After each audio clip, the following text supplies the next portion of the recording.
Para comemorar o 23º aniversário do Dreamcast, decidimos fazer uma entrevista muito especial neste 9 de setembro. Convidamos o desenvolvedor do Blaine, Randy Linden, para falar sobre sua carreira e seu tempo de trabalho no Blaine. Para o Sega Dreamcast, gostaria de agradecer o Adam Burrell que me ajudou a criar as perguntas e também ao grupo Retro Console Devs do WhatsApp. Olá Randy, em primeiro lugar, muito obrigado por concordar em fazer essa entrevista conosco. Acho que é a primeira vez que um site brasileiro te entrevista. Sim, esta é minha primeira entrevista brasileira. A comunidade Dreamcast Sega é enorme aqui no Brasil, então isso é muito especial para nós. É um prazer e fico feliz em responder suas perguntas. Para quem está conhecendo seu trabalho por meio desta entrevista, poderia nos contar um pouco sobre você? Gosto de projetos técnicos e desafios de programação que as pessoas acham que são impossíveis de realizar. Sou programador há 37 anos e trabalhei em muitos projetos em muitos sistemas diferentes, incluindo Commodore 64, Amiga, Nintendinho, Super Nintendo, Dreamcast, PC e dispositivos móveis.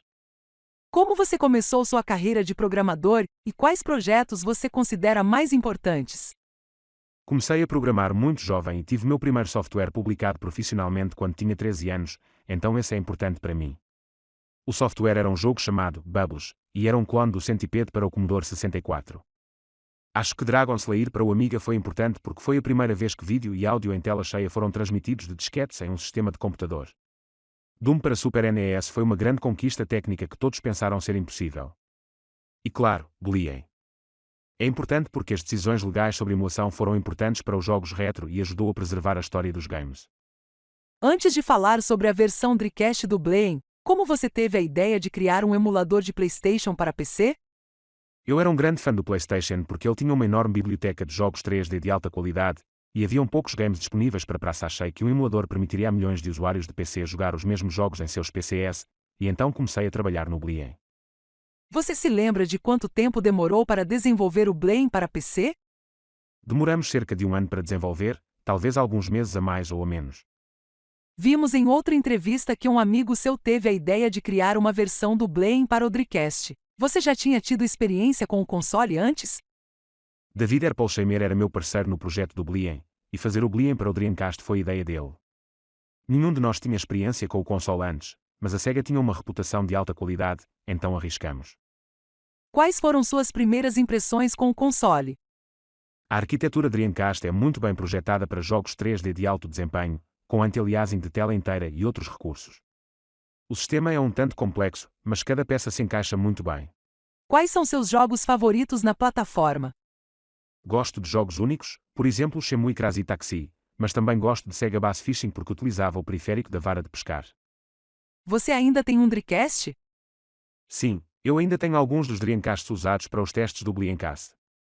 Por ser um trabalho que envolvia emulação, não dava para contar com nenhuma ajuda da Sega, certo? Mais ou menos, a Sega poderia nos ajudar, mas não nos permitiu publicar o projeto oficialmente. Isso significava que eu precisava encontrar outra maneira de fazer o Dreamcast. Rodar em um Dreamcast sem usar o formato GDROM. Como você começou a desenvolver no Dreamcast? Recebemos um kit de desenvolvimento, um gravador GDROM e muita documentação técnica de baixo nível da Sega. Você teve que fazer alguma engenharia reversa nele, ou você tinha um dev kit? Sim, eu tive que fazer a engenharia reversa da BIOS do Dreamcast para descobrir o formato 1000 CD, então o Dreamcast poderia ser executado sem a permissão da Sega. Eu também fiz engenharia reversa de algumas das bibliotecas do Dreamcast para que eu pudesse rastrear um bug de hardware, que só apareceu em um dos Dreamcast. Foi possível usar o código da versão para PC quando você escreveu o emulador para o Dreamcast? Ou tudo teve que ser reescrito para a máquina Sega? Tudo foi completamente reescrito para o Dreamcast. Nenhum código do PC pôde ser reutilizado. O desempenho do Blaine é impressionante, tanto que consegue melhorar os jogos graficamente. Você escreveu tudo em Assembly? Sim, Dreamcast é 100% SH4 Assembly Language, por isso funciona muito rápido. Quanto tempo demorou para criar o Blaine desde o início até seu primeiro lançamento no Dreamcast? Eu estimo que demorou cerca de um ano para escrever a versão Dreamcast. Você sabe como a Sega reagiu ao ver o Blaine rodando no Dreamcast? A Sega ficou muito surpresa e satisfeita em ver Blaine rodando no Dreamcast. Na E3 ela nos mencionou durante seu discurso principal. Quando a Sega falou sobre o Blaine, Todos aplaudiram e aplaudiram porque foi a primeira vez que a emulação foi tão avançada em um console concorrente. Eles ofereceram algum tipo de apoio? Recebemos hardware de desenvolvimento e documentação da Sega, mas não podíamos usar nenhuma de suas bibliotecas ou código. Lembro-me de ter lido em revistas que o Blaine fez muito sucesso na E3. Como foi participar de um evento como esse? A E3 foi um momento muito emocionante para nós porque foi a primeira vez que o público pôde ver o trabalho árduo da Bliencast. O público ficou surpreso ao ver os jogos do console Sony rodando em um console Sega? Sim, todos ficaram muito surpresos e maravilhados ao ver Gran Turismo 2 rodando no Dreamcast em alta resolução, com anti-aliasing e suavização. Uma dúvida que sempre tive: o controle do Dreamcast tinha apenas um analógico. Você conseguiu mapear muito bem o segundo analógico do PlayStation no controle do Dreamcast. Muito trabalho foi feito para tornar a experiência do Dreamcast semelhante à do PlayStation, mas melhor. Por exemplo, era importante ter suporte para salvar os jogos, então mais tempo foi gasto certificando-se de que os VMs do Sega funcionassem corretamente com o Dreamcast. Com os Blamepads e acessórios Blamepods que vocês estavam fazendo, o Dreamcast aceitaria as entradas do segundo analógicas normalmente? Sim, mas eram dois acessórios diferentes. Os Blamepads, controles que tinham todos os mesmos botões e entradas de um controle regular do PlayStation.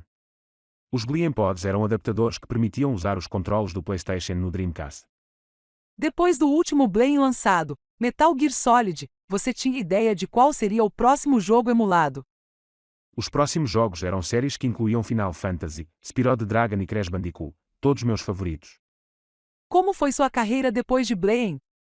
Trabalhei em vários projetos para a Microsoft, incluindo o Xbox 360, Kinect e o Microsoft Band. Depois de quase 10 anos na Microsoft, saí para abrir uma nova empresa chamada R&R Digital, LLC. Você ainda trabalha na indústria de games? Sim, continuo trabalhando. Desenvolvi um game mobile chamado Seaboyd para a Amazon Fire TV, Amazon Fire Tablets e dispositivos Android. Seaboyd é semelhante ao Quake 2 e apresenta vários níveis, monstros, armas e itens. Acho fascinante que a comunidade Dreamcast continue usando o Blame para emular muitos games de PSX no Dreamcast. Você já ouviu falar de projetos Homebrew usando o Blame como o Blame Shell? Sim, já ouvi falar de vários games de PSX executados com o emulador. O que você acha deles? Acho que é uma boa homenagem ao trabalho árduo que colocamos no projeto e mostra que muitos jogos funcionam bem com o Dreamcast. Assim como você fez com a engine do ON para SNES, você acha que um dia será possível disponibilizar o código-fonte do Blame em seu GTOB? Infelizmente, o código-fonte do Blien e Dreamcast atualmente são propriedade da Sony e não acho que eles irão lançá-los no futuro. Randy, você como um programador que participou de projetos lendários como o do ON para Super Nintendo e o Blame, você tem alguma mensagem ou conselho para alguém que está começando agora como programador? Estudo bastante, especialmente matemática. Eu gostaria de ter prestado mais atenção durante as aulas de matemática porque a programação hoje em dia envolve muita matemática. Muito obrigado, mas tenho uma última pergunta pelo pessoal do Dreamcast Talk. Qual é a diferença entre as cores do Blame Beta? Era apenas para identificar as versões de teste ou era sobre compatibilidade? Durante o desenvolvimento, tivemos vários Dreamcast.